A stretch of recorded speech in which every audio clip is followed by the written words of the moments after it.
baby? It's good. No, it's not, is it? Well, Did it feel good to you? I know my girl and she feels good. yeah. First, I wanted to start with, because I love you. I love you.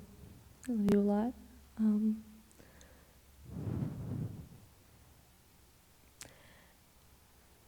And what you were saying to Luca about...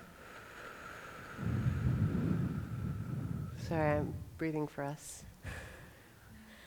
Somebody once said, why do people at OneTaste exhale so much? And it's because the people who are not at OneTaste don't.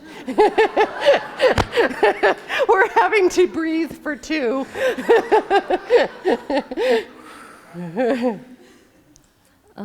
So in the last about month or so, I've been working my program really hard, and my Al-Anon program, and I remember at the very beginning when you said, you need a grappling hook to be able to get through it, and like all of that, and that's what taking on the city really has been that grappling hook. And then there's like all this stuff has been falling off, and it's been beautiful, and it's been wonderful. And then there's also this place where like, this feels terrible.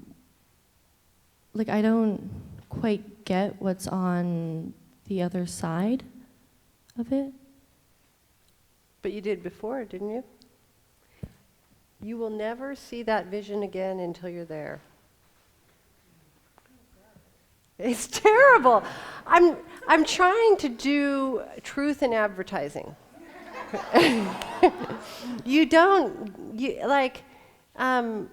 This is not, like, how do I put it? This isn't the, like, excitement path.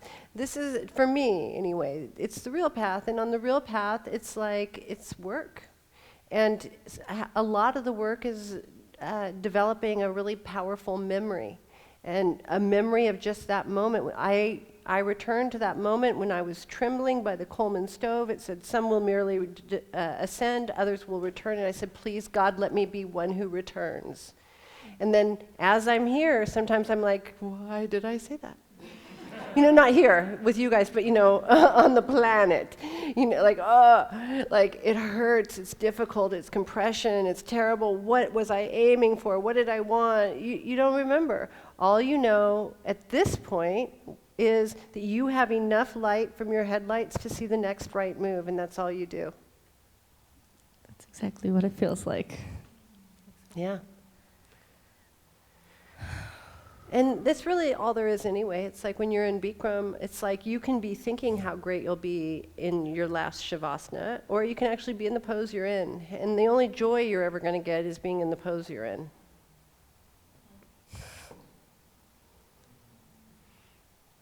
Okay, thank you.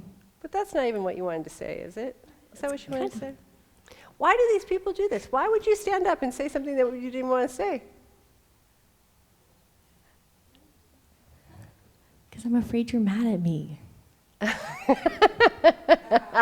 There we go. I am. No, I'm not. Not everyone wants to awaken.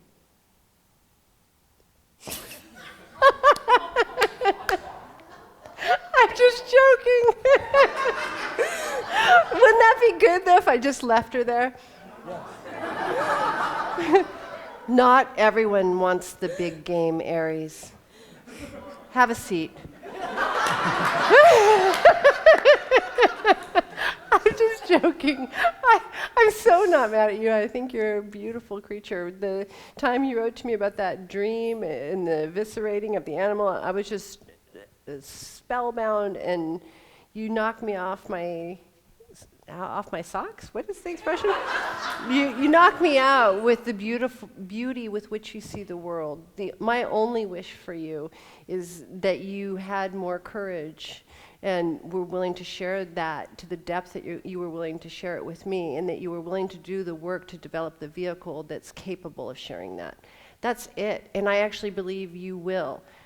If it were up to me, you'd be on a much more intense path, only because you have a lot to do and not a long time to do it in. And so I would intensify it, make it go faster, sharper, and clearer. There's a lot of on either side that wastes energy that could be used toward taking that absolutely gorgeous vision out. And you know what? It's going to happen however it happens. What does intensifying it look like? Okay. What does intensifying it look like? What are 3 things? I can tell you one of them. We'll say, what are 4 things, and I'll tell you one of them. One of them is never doing that again.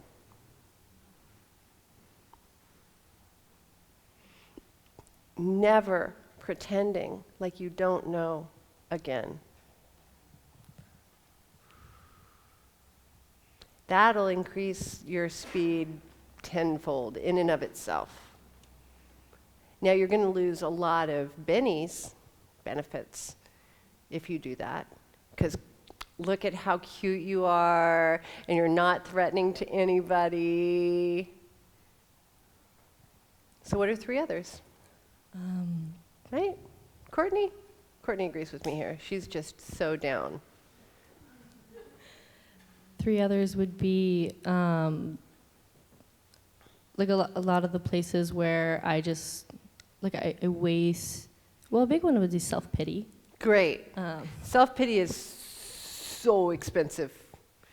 Believe me, it's one of my indulgences as well. It's my personal Prada, where I waste all my money. But yeah, it's very, very expensive. Pity, self-pity.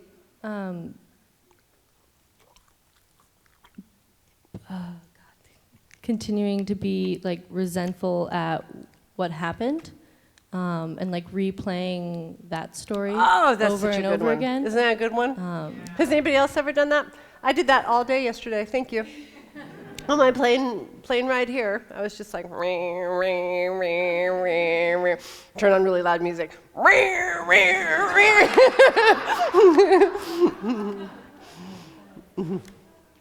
And I think another really big one is actually with my program would be like there's a way I give myself leeway. We can see it right now in how you talk.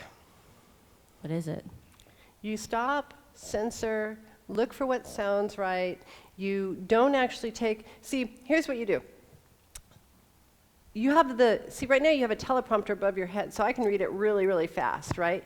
And all you would have to do would be to like drop in, and then you could just read it, and you could go really fast. Yeah. But you won't take this 1 second to go in here to take the space and own the room. So then you're always at the mercy of public opinion and being buoyed about. You know what you want, don't you? And there's all these places where you're afraid you won't be liked, where you'll lose security. It's the same things. But you know what? You're guaranteed to lose everything if you don't go for what you want. Because the only thing that matters to you is and I can see it, we can all see them, right? The things that you know someone wants that thing. And they're like, oh no, I'll do it next year. I'm really cool. You sit, I'll stand. And you're killing everyone when you do that. Everyone in your presence loses. How's that? That feels good. Okay, all right. Thank you.